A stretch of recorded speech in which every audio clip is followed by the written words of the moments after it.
bienvenidos a Filosóficas Podcasts. En esta ocasión vamos a hablar de los 300 años de Kant.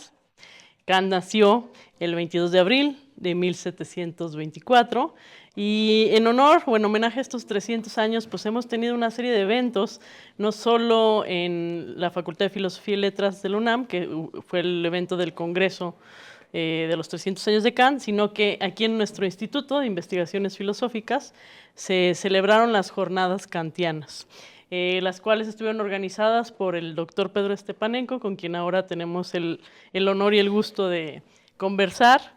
Pedro Stepanenko es investigador de este instituto.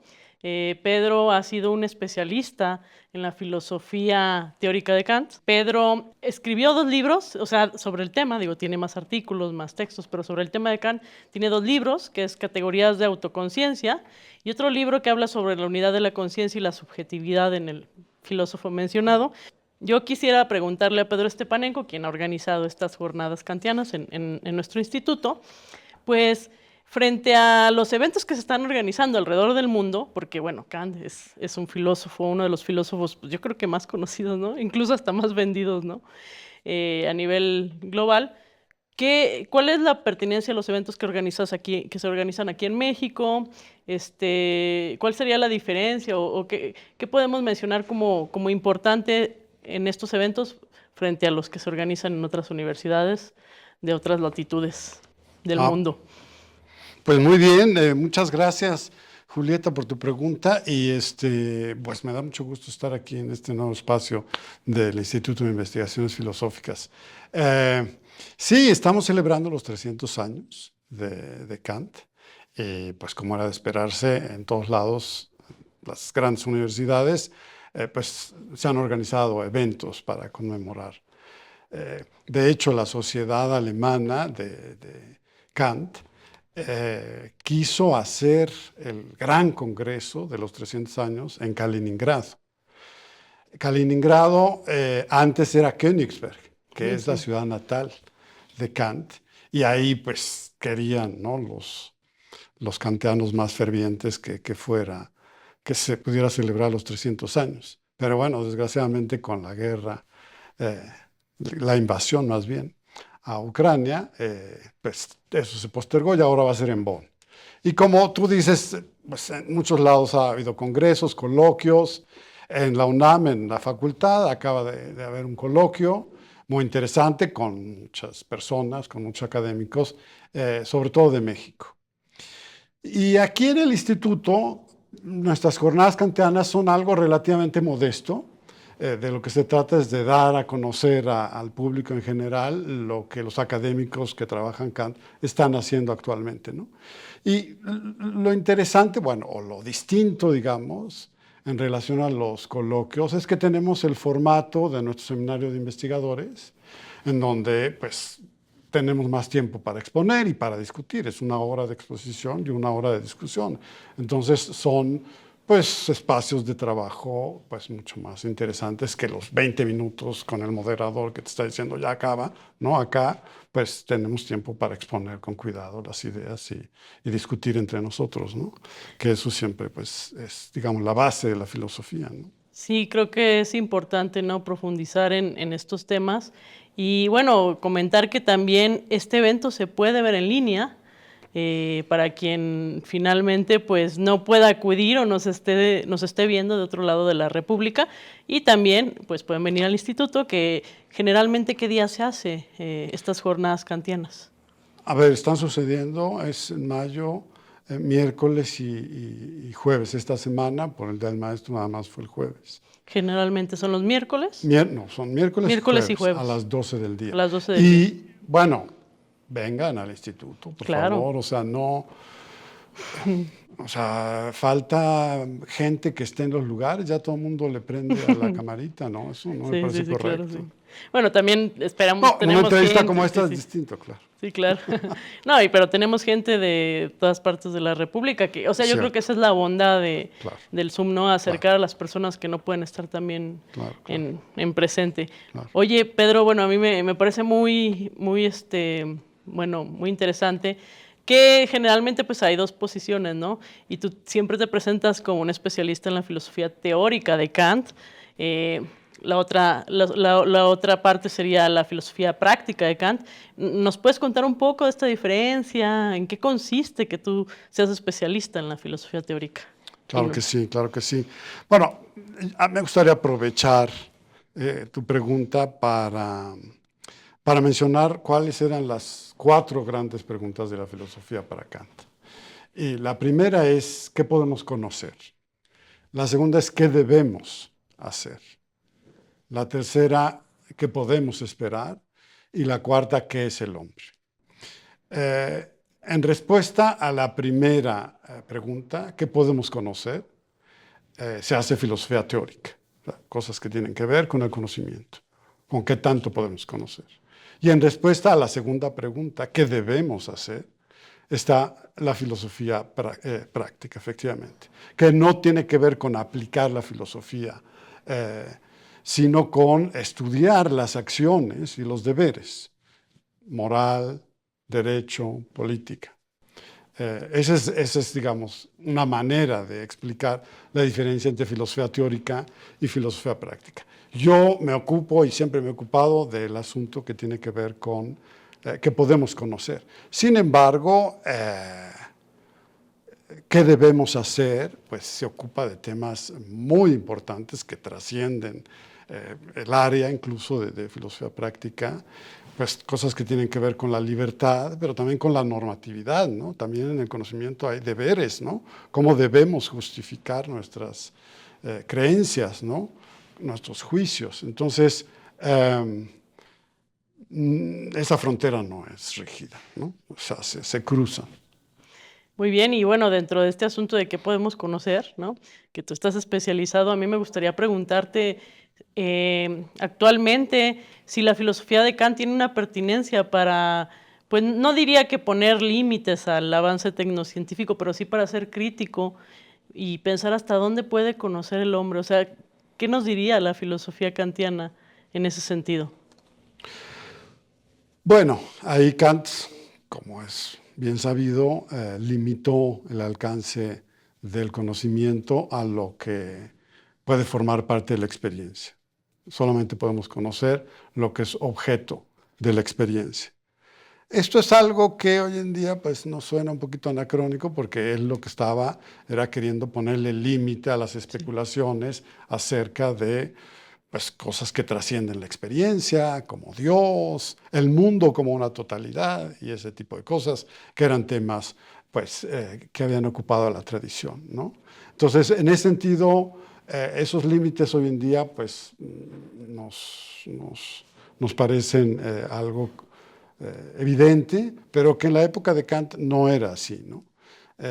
Pero hay algo que es muy importante y es que esos límites también están trazados por la proyección de la propia razón sobre la experiencia. Hay una afirmación de Kant que a mí siempre me ha impresionado y quizá ella sea la responsable de que haya estudiado tanto tiempo a Kant, y es que la razón solamente comprende lo que ella misma produce. Entonces, los límites del conocimiento también tienen que ver con esa proyección de la razón sobre la experiencia. Es decir, no somos tábulas rasas y recibimos información así sin más, sino que nuestra propia naturaleza proyecta algo y gracias a esa proyección podemos recibir información. Entonces, no solamente el conocimiento está limitado a lo que nos puede ser dado en la experiencia, sino también está limitado por los marcos que nuestra propia razón determina con su propia creatividad, digamos.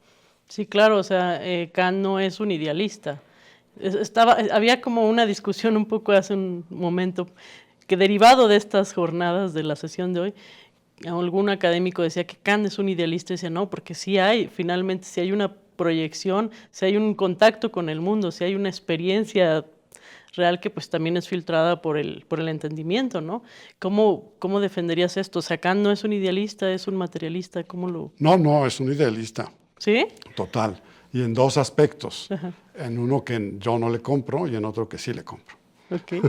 Entonces, el idealismo de Kant, la parte más, digamos, escandalosa y que desde que publicó la Crítica de la Razón Pura más llamó la atención y la primera reseña se Sí. centró en eso y de hecho Kant se enojó mucho con esa reseña y hizo otro libro para aclarar Que no era tan idealista. que no era tan idealista, exacto. Ese idealismo señala que espacio y tiempo son formas de la intuición, son formas de nuestra percepción y no son cosas que existan independientemente de nosotros. Esto hizo que el primer comentarista de la Crítica de la Razón Pura, el que hizo el primer comentario, la primera reseña, lo considerara como un berkeleyano, como un Sí, idealista total. total. La otra rama del idealismo de Kant tiene que ver con los conceptos con los cuales nosotros determinamos los objetos que nos son dados en la experiencia. Y ese idealismo sí que influyó mucho más, incluso en autores como Poincaré, desde la perspectiva de filosofía de la ciencia, y influyó mucho en una visión relativista del conocimiento, que sigue siendo defendible. Si bien el realismo se ha impuesto mucho, el relativismo siempre introduce un sano escepticismo sobre nuestro realismo, ¿no? Y en este sentido, ¿tú cuál consideras que sería uno de los aportes, o incluso, es que no sé si llamarlo concepto, pero sí uno de los aportes más importantes de la filosofía kantiana? Bueno, sí, eso es un tema muy difícil porque, bueno, una pregunta muy difícil porque Kant indagó en prácticamente todas las áreas de la filosofía. Pero, bueno, si me presionas para elegir un tema, yo creo que es el de la autonomía. De la autonomía, en primer lugar, en el ámbito de la moral. Creo que su principal aporte, o el que más ha trascendido, es haber definido la libertad en términos de autonomía. Es decir, libre es quien escoge sus propios fines, pero sobre todo quien escoge la ley de acuerdo con la cual actuar, ¿no? A diferencia de los animales no humanos, nosotros podemos elegir los fines de nuestras acciones y aún más podemos escoger la ley que rige nuestra conducta, ¿no? Eso es fundamental en su ética. Pero también es fundamental en el conocimiento y tiene que ver con esta cita de la razón no conoce más que lo que ella misma produce, ¿no? Porque autonomía quiere decir poner tus propias leyes, darte a ti mismo tus propias leyes, ¿no? Entonces el concepto de autonomía no solamente está en la moral, ¿no? De esta capacidad de darnos a nosotros mismos nuestra ley, depende la dignidad y el respeto a las personas, que no son meros medios, sino fines en sí mismos. Depende de esta capacidad de darse a sí mismo la ley, ¿no? De darse a sí mismas la ley. Pero también tiene que ver con proyectar las leyes sobre los objetos de la naturaleza. Kant consideraba que las leyes más básicas de la naturaleza provienen de la propia razón. Entonces, sí, autonomía es un texto es un concepto esencial que recorre toda su filosofía Sí, y que tiene que ver también con los ideales de la Ilustración. es como lo que enlaza, ¿no?, la filosofía práctica con la filosofía teórica. Y en este sentido, vuelvo a la pregunta que a lo mejor hace un momento no la planteé también, es finalmente, creo que actualmente pues la ciencia, ¿no?, se rige por sus propias leyes. O sea, no hay un agente externo, no es Dios quien está haciendo la ciencia, no le debemos nada al Estado para hacer ciencia. Y en ese sentido, creo que, ¿cómo es que la filosofía práctica kantiana, o sea, cómo vería eso? ¿Cuál sería como el consenso entre ciencia y ética actualmente, porque yo lo que veo es que, pues claro, como ya no hay un límite, en algún sentido, no, por ejemplo, con el tema de la inteligencia artificial, con el tema de la ingeniería genética, con muchos avances médicos, ¿no? Finalmente, creo que por ese lado, pues Kant estaría como de acuerdo, ¿no? En su filosofía teórica diría, pues qué bueno que va avanzando la ciencia, ¿no? Pero algunas de estas cosas, pues atropellan la dignidad humana. Entonces, ¿cómo haríamos ahí para lograr un consenso entre, pues sí, entre lo ético y lo científico, la epistemología y la ética? Ya, ya, si entiendo bien tu pregunta, tiene que ver con los excesos Sí, de exaltar la razón, ¿no? sí, exacto. Y haber convertido a la naturaleza en mero instrumento. Eh, Viene desde ahí, ¿no? Porque él dice sí, que no, de si le damos hecho, a la...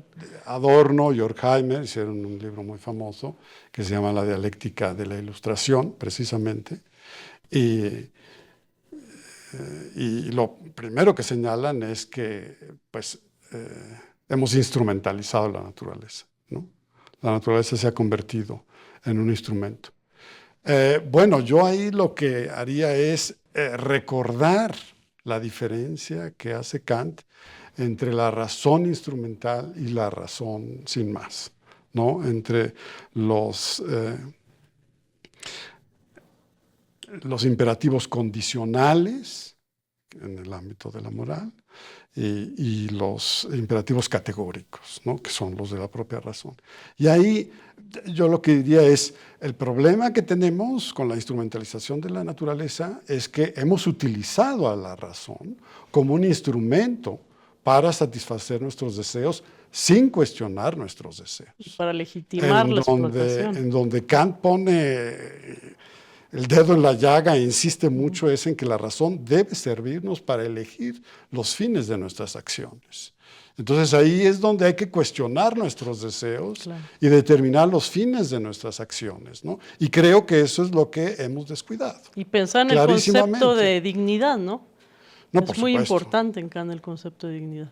Claro, o sea, se respeta a la persona por esa capacidad que tiene de actuar de manera libre, de actuar independientemente de sus deseos inmediatos, digamos, y poder tomar distancia de ellos y escoger los fines de su acción. Entonces yo creo que en donde nos hemos equivocado, ¿no? Es en no usar la razón para deliberar y determinar los fines de nuestras acciones y solamente la hemos utilizado pues para satisfacer nuestros deseos. Es decir, claro, la tecnología nos sirve para un chorro de cosas, pero no nos cuestionamos para qué debe servirnos. Y la razón también debe intervenir ahí, ¿no? La razón está muy devaluada, ¿no? Muy devaluada, y Kant, sin lugar a dudas, fue un defensor a ultranza de la razón. Y yo creo que debemos de volver a escucharlo. En este artículo, ¿qué es la ilustración? Él dice que el lema de la ilustración es atrévete a saber y atrévete a pensar por ti mismo, ¿no? Atrévete a usar la razón para adquirir tus propias creencias. Y creo que eso es lo que nos está fallando hoy en día, ¿no? La tecnología, todos estos avances de redes, inteligencia artificial, pues sirve para ya no pensar, ¿no? Pues que piense la máquina por mí, que haga el paper y pues yo lo presento, etcétera. Bueno, Kant lo que insiste es pensemos por nosotros mismos y decidamos cuáles son los fines de nuestras acciones, ¿no? Sí, claro, no esta parte de Kant me parece bien interesante aplicarla hoy en día, ¿no? Esta idea ilustrada del sapere aude, finalmente, era la pregunta que te iba a hacer, ya la respondiste. Pues no, puede haber más cosas. Es finalmente muy interesante porque habías comentado que una de las preguntas importantes que hace Kant es ¿qué es el hombre? Entonces, bueno, ahí Kant diferencia, ¿no?, entre el hombre y el animal, y entonces, pues, el hombre le da esta posibilidad de ser crítico, de pensar, de razonar. Y en una época, pues, creo que ya lo dijiste, como esta, en el cual, pues, la tecnología, incluso la inteligencia artificial, ¿no?, el ChatGPT de verdad que nos está deslindando de ser autocríticos, de pensar por nosotros mismos. Entonces, pues, ahí Kant cabría muy bien, ¿no? Sí, Bueno, yo creo que sí. Eh, sí, ahí tu pregunta es un poco sobre la actualidad de Kant, sobre qué tendría que decirnos por el exceso de tecnología. Claro, por el olvido del sentido crítico y de la propia autorreflexión. Y la diferencia, Sí, se me ha ido sí, la onda, sí, sí, perdón. sí. Sí, no, la diferencia entre el animal no Sí, también. humano Sí, que es la pregunta de el. qué es el hombre. Exacto.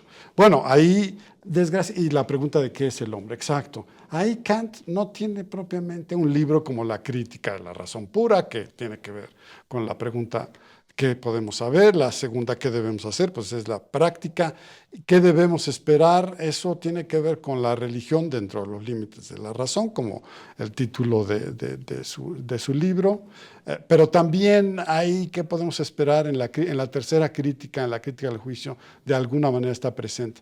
Pero no hay un libro sobre qué es el hombre. Sin embargo, Kant fue quizá pues, de los precursores de la antropología. Claro. Y tenía lecciones de antropología. Y lo que sí es que no le dedicó mucho tiempo a la diferencia entre los animales no humanos y a los humanos. Sí, al principio de la antropología sí dice algunas cosas, pero es curiosamente en sus lecciones de metafísica, y eso porque seguía un manual de Baumgarten en donde tiene más comparaciones entre entre la cognición animal y la cognición humana. Y la enorme diferencia, dicho de una manera muy resumida, es que el hombre tiene la capacidad de reflexionar y tiene la capacidad de reflexionar porque tiene la capacidad de elegir. Los animales no eligen, sino simplemente responden a instintos y leyes naturales. En cambio, el ser humano tiene la capacidad de elegir y para elegir tiene que reflexionar. Y eso es lo que hace que el ser humano tome distancia de sus propios deseos, de sus propias sensaciones y las convierta en representaciones de objetos, ¿no? Porque en el momento en que tomo distancia de mis propias sensaciones, me pregunto cuáles podrían ser las otras representaciones que podría tener sobre ese mismo objeto, ¿no? Entonces, ese tomar distancia de nosotros mismos es lo que nos hace ser humanos y no simplemente animales no humanos. Ahora, debo de reconocer que las ideas que Kant tenía sobre la cognición animal, pues son muy anacrónicas y que hablar de cognición animal en general, pues no tiene mucho sentido porque la diferencia entre la cognición de una hormiga y la de un gorila, pues quizás sea mayor que la del gorila y nosotros, ¿no? Y él habla en general, los animales en general no usan conceptos y solamente tienen sensibilidad, y yo creo que en eso se equivocó. Pero lo que es importante es, y eso es lo que me gustaría enfatizar, es esta característica del ser humano de tomar distancia de sus propios deseos y de sus propias representaciones y a partir de ahí, pues generar objetividad. Por cierto, el título de mi libro era Unidad de la conciencia y objetividad. Y tiene que ver con eso. Sí, sí, es cierto. Tiene que ver con eso, en el momento en que somos autoconscientes, objetivamos nuestras representaciones. Christine Korsgaard tiene una manera muy bonita de decirlo. El animal se identifica con sus deseos y con sus impresiones, nosotros no. Nosotros Podemos tomar distancia. Y posteriormente identificarnos, ¿no? Si nos gusta, pues nos identificamos, pero después de haber tomado distancia. Y yo creo que eso nos falta hoy en día, ¿no? Sí, de hecho te iba a preguntar cuál era, claro, en este tomar distancia quizás podemos diferenciarnos, o cuál sería la respuesta que Kant daría entre la cognición de la inteligencia artificial y la cognición humana. ¿Qué sería lo que salva al ser humano en este sentido? ¿Qué sería como su especificidad? ¿Cuál sería como lo original que podría ser, que no lo sabemos, que hasta ahorita las inteligencias artificiales no han podido lograr? Sí, bueno, pues esa es una pregunta que yo tendría que reflexionar más, pero por ahí hay una diferencia de tipos de juicio que Kant utiliza y que podrían servir. Por un lado está el juicio determinante y por otro lado está el juicio reflexionante. Y el juicio determinante es cuando tenemos el concepto y buscamos casos particulares que caigan bajo el concepto. En cambio, en el reflexionante tenemos una multiplicidad de particulares y buscamos algo general. Yo, sin saber mucho de inteligencia artificial, eso debo reconocerlo, pensaría que la inteligencia artificial opera mucho más con el juicio determinante, es decir, tiene los conceptos y a partir de ahí puede establecer conexiones y puede determinar, reconocer particulares, puede seguir reglas, pero no crearlas. Aunque, bueno, hay gente que me ha dicho, claro que sí, la inteligencia artificial, claro que puede hacer reglas a partir de encontrar determinados patrones. Bueno, aún así, puede encontrar reglas a partir de ciertos patrones que se le proporcionan, ¿no? Pero sí sería, yo pensaría que hay que analizar con mucho cuidado los límites de la creatividad de la inteligencia artificial y ver realmente si puede generar cualquier tipo de regla como las que nosotros hemos creado, que por cierto pues, han servido para generar la inteligencia artificial, ¿no? Hay que ver esos límites.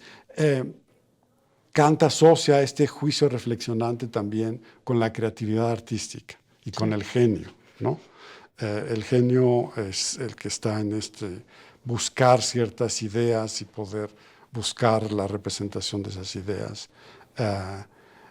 Y ahí es donde quizá, y el genio no formula la regla, pero sí la sigue, ¿no?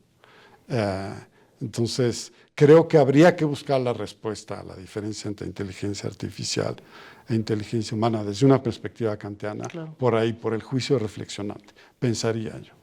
Muy interesante, Pedro. Y por último, cuéntanos alguna anécdota, algún chismecillo sobre Kant que nos haga más o menos darnos una imagen de la personalidad o del genio y figura kantiano. Bueno, ahí la más famosa es la de los vecinos que sabían qué hora era porque lo veían pasar eh, para ir a dar sus clases en Königsberg. Esa es la más famosa, pero por ahí hace poco escuché una. Lo veían pasar y entonces Sabían qué hora era. sabían qué hora era, ¿no? Sí. Como que ajustaban sus relojes. Exacto. Sabían qué hora era porque lo veían pasar. Puntualmente, ¿no? Y creo que nunca dejó de pasar a esa hora. Hasta que se murió. Bueno, pero también está la novela de Quincy, de los últimos días de Kant, que pues ahí cuenta muchas cosas, entre otras cosas. Pues cuenta que era una persona bastante sociable y que siempre tenía como comensales, pero ya cuando empezó a hacerse viejo se dio cuenta que repetía cosas y eso lo empezó a obsesionar porque le parecía vergonzoso, entonces traía una libreta y apuntaba los temas que ya había tocado. Con sus comensales. Pero en realidad la vida de Kant pues, no es muy divertida. O sea, nunca salió de Königsberg.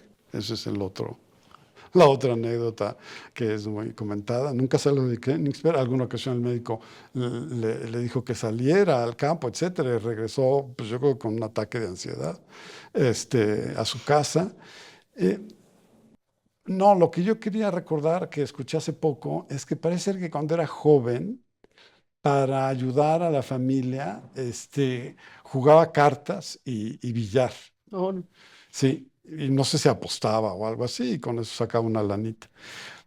Y claro, cuando oí lo de billar, dije, claro, por eso él siempre está pensando en pelotas de billar.